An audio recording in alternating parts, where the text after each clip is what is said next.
अवधि का समापन हुआ है। आप सबकी सुविधा के लिए हम लोग उस समारोह भाषण के 1 मिनट के अंदर आपके बीच उपस्थित है।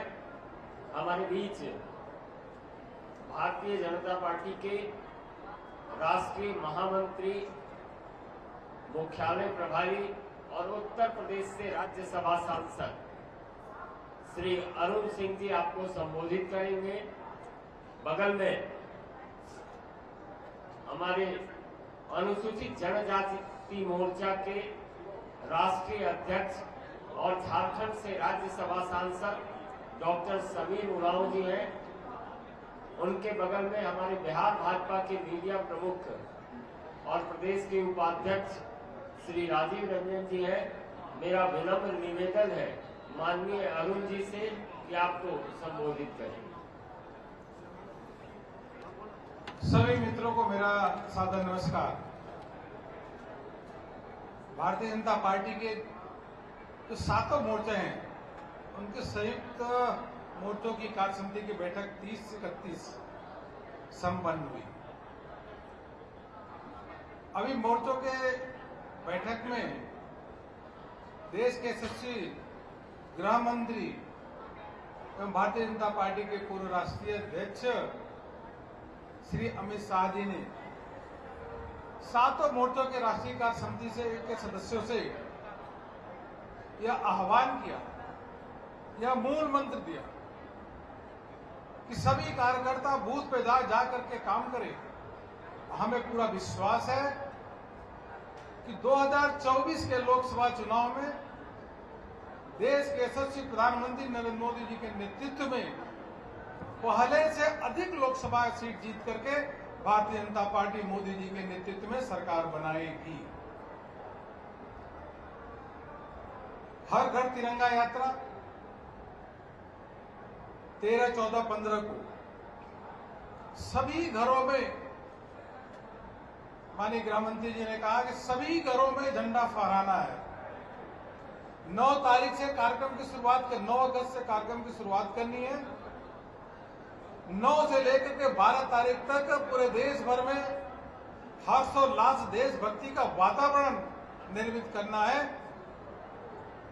और 13, 14, 15 3 दिन तक सभी कार्यकर्ताओं, सभी देशवासियों के घर पे तिरंगा फहरे। इसके लिए कार्यकर्ता संकल्पित लेकर के पूरे देश भर में काम करेंगे। यह उन्होंने मोर्चों के सदस्यों को इस बात के लिए प्रेरित किया और प्रेरणा देने का काम किया। तीसरी बात जो उन्होंने कहा, यह देश के इतिहास में पहली बार ऐसा हुआ है कि दूर दराज क्षेत्र से आदिवासी महिला देश के सर्वोच्च संवैधानिक स्थान पे राष्ट्रपति पद पे द्रौपदी मुर्मू जी, वह उनका चुनाव हुआ, उन्होंने शपथ लिया, वो बैठी हैं। सभी देशवासी इसका गुणगान कर रहे हैं, कार्यकर्ता भी इसका गुणगान कर रहे हैं। यह तभी संभव हुआ जब भारतीय जनता पार्टी एनडीए की केंद्र में मोदी जी के नेतृत्व में सरकार है। अभी द्रौपदी मुर्मू जी आदिवासी जनजाति समुदाय की महिला जो है राष्ट्रपति बनी है। इससे पहले दलित समुदाय के रामनाथ कोविंद जी देश के सर्वोच्च पद पे राष्ट्रपति बने। ये दोनों चीजें तभी संभव है जब भारतीय जनता पार्टी का नेतृत्व कर रहे नरेंद्र मोदी जी। इसके साथ साथ आज हम सभी कार्यकर्ताओं को गर्व है और गृह मंत्री जी ने इस बात को कहा, कार्यकर्ताओं ने समर्थन किया कि गांव, गरीब, किसान, दलित, शोषित इनके मसीहा के रूप में काम कर रहे देश के प्रधानमंत्री नरेंद्र मोदी जी के नेतृत्व में जो आज केंद्र सरकार चल रही है। देश के इतिहास में सबसे अधिक आदिवासी केंद्रीय मंत्री हैं, तो अभी की सरकार में, मोदी जी की सरकार में दलित सबसे अधिक अगर केंद्रीय मंत्री हैं तो मोदी जी के नेतृत्व में सरकार में, इसी प्रकार से पिछड़ा अगर सबसे अधिक है तो मोदी जी के नेतृत्व में केंद्र सरकार की चल रही है।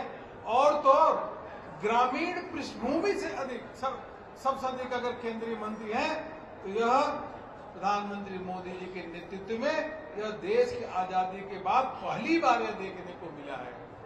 इसलिए भारतीय जनता पार्टी इन सभी वर्गों का प्रतिनिधित्व करती है और गरीब किसान जो है, आदिवासी, शोषित, वंचित, ये सर्वोपरि एजेंडे पे है भारतीय जनता पार्टी की सरकार में मोदी जी के नेतृत्व में। मित्रों, आपको कुछ जानकारी मैं देना चाहूंगा। 30-31 की 2 दिन की ये संयुक्त मोर्चा की राष्ट्रीय कार्यकारिणी की बैठक हुई। इस बैठक की अध्यक्षता और इस बैठक का उद्बोधन जो भारतीय जनता पार्टी के राष्ट्रीय अध्यक्ष श्री जेपी नड्डा जी ने किया। उन्होंने कार्यकर्ताओं को कहा सर्वस्पर्शी सर्वव्यापी बनाने के लिए प्रत्येक बूथ पे भारतीय जनता पार्टी का कार्यकर्ता जाए, विभिन्न वर्गों को, विभिन्न समुदायों को, की वोटर्स को अपने से जोड़ने का काम किए, राष्ट्रीय अध्यक्ष जी ने उद्घाटन सत्र में कहा।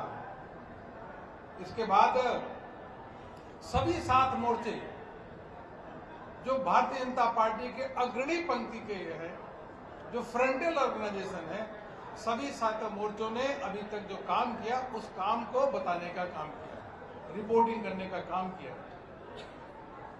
2 प्रस्ताव आए। पहला राजनीतिक प्रस्ताव, वह राजनीतिक प्रस्ताव के माध्यम से देश की परिस्थिति, जिस प्रधानमंत्री जी के, मोदी जी के नेतृत्व में जिस प्रकार से देश आगे बढ़ रहा है, जिस प्रकार से आदिवासियों का, दलितों का, पिछड़ों का सम्मान हो रहा है, इसके बारे में भी चर्चा किया गया। और हमारे मोर्चों के राष्ट्रीय अध्यक्ष जो है, उन्होंने प्रस्ताव रखा। समीर उरांव जो हमारे एसटी मोर्चा के राष्ट्रीय अध्यक्ष हैं, इन्होंने प्रस्ताव रखा और मोर्चा के राष्ट्रीय अध्यक्षों ने उसका समर्थन किया। उसके बाद दूसरा प्रस्ताव आया। वह प्रस्ताव जो है आजादी का अमृत महोत्सव एवं हर घर तिरंगा।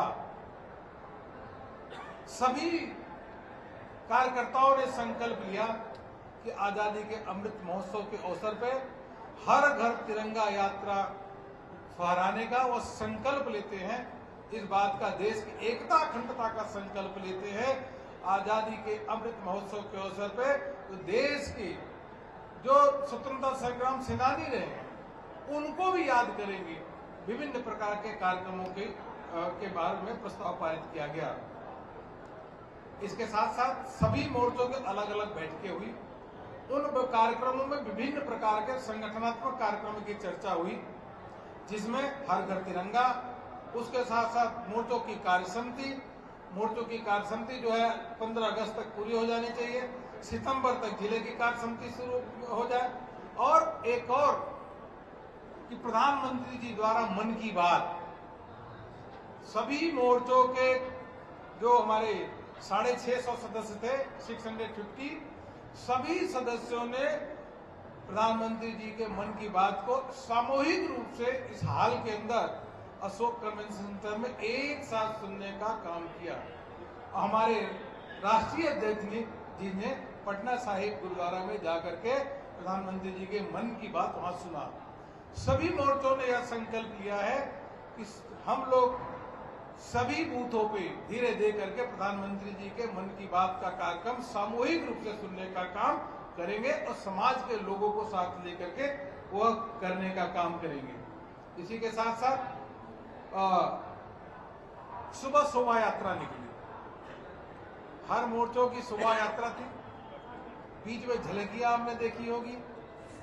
और मित्रों, बारिश की बूंदें चल रही थी, बरस रही थी, बारिश हो रही थी, फिर भी जो कार्यकर्ता आए थे, देश के कोने कोने से कार्यकर्ता आए थे, वो पूरे समय शोभा यात्रा में भाग लेकर के राष्ट्रीय अध्यक्ष जी को प्रणाम किया। राष्ट्रीय अध्यक्ष जी ने उनका अभिवादन स्वीकार किया और पूरे पटना में इस प्रकार का दृश्य दिखाया कि पटना में कश्मीर से कन्याकुमारी, मिजोरम, मेघालय से लेकर के देश के असम, गुजरात, अन्य राज्यों से कार्यकर्ता आकर के दिखाए कि यह भारत है। पटना में पूरा भारत का दर्शन आज देखने को मिला। यह शोभा यात्रा निकली। इससे पहले 200 बिहार की 200 विधानसभाओं में 28-29 तारीख को हमारे 378 कार्यकर्ता गए।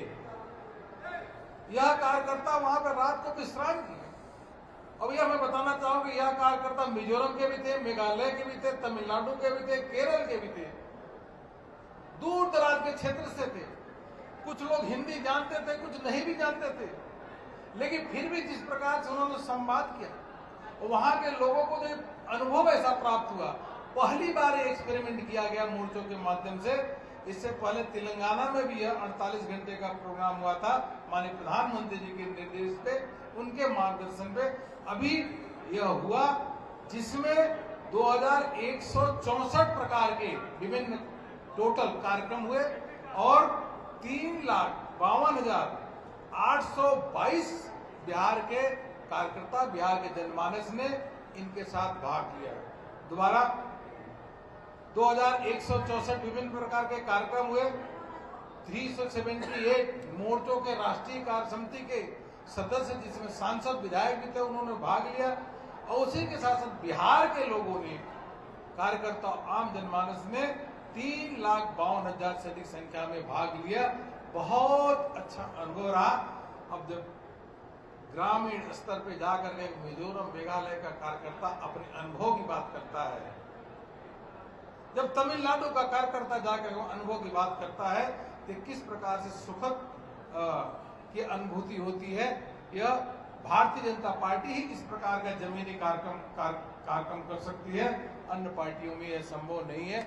ये हुआ। इसके साथ साथ हमारे बिहार के प्रमुख नेता, दोनों उप मुख्यमंत्री, प्रदेश अध्यक्ष और प्रमुख नेता भी उद्घाटन और समापन सत्र पे यहाँ पे थे। और अन्य भी इस प्रकार से बिहार सरकार,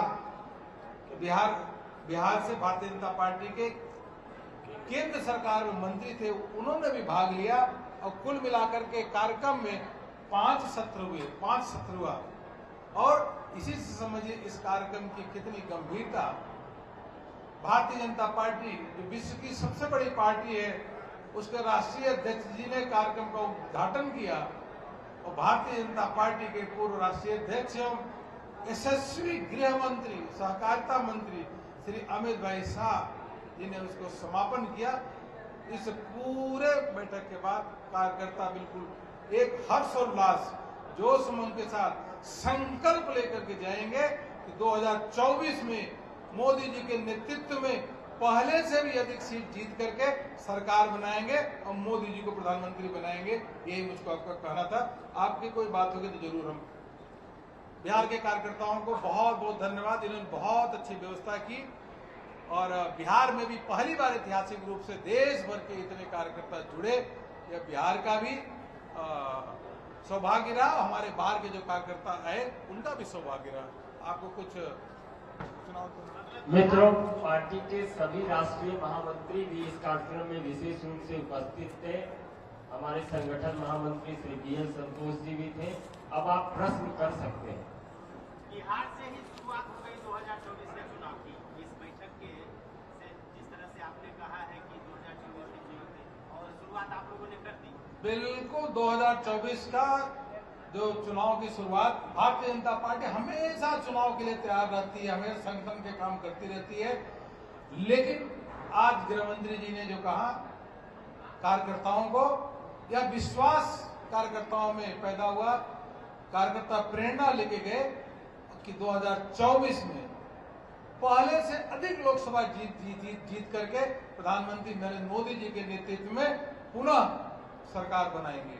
अमित शाह जी ने क्या क्या दिशा निर्देश दिए 2024 के लिए कुछ कार्यकर्ताओं को? मैंने बताया ना, बताया।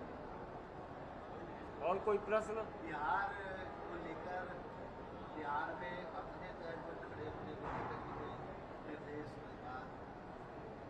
मैं स्पष्ट करना चाहूंगा कि 2024 में भी चुनाव साथ में लड़ेंगे अपने गठबंधन जो पार्टी है, और 2025 के भी चुनाव साथ में ही लड़ेंगे। यह स्पष्टता आप सबके मन में होना चाहिए।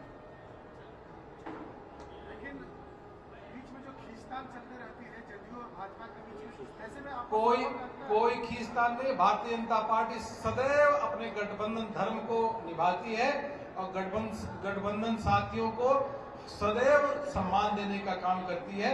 हम सब एक साथ हैं, परस्पर प्रेम है, एक ही साथ चुनाव लड़ेंगे, यह स्पष्ट होना चाहिए।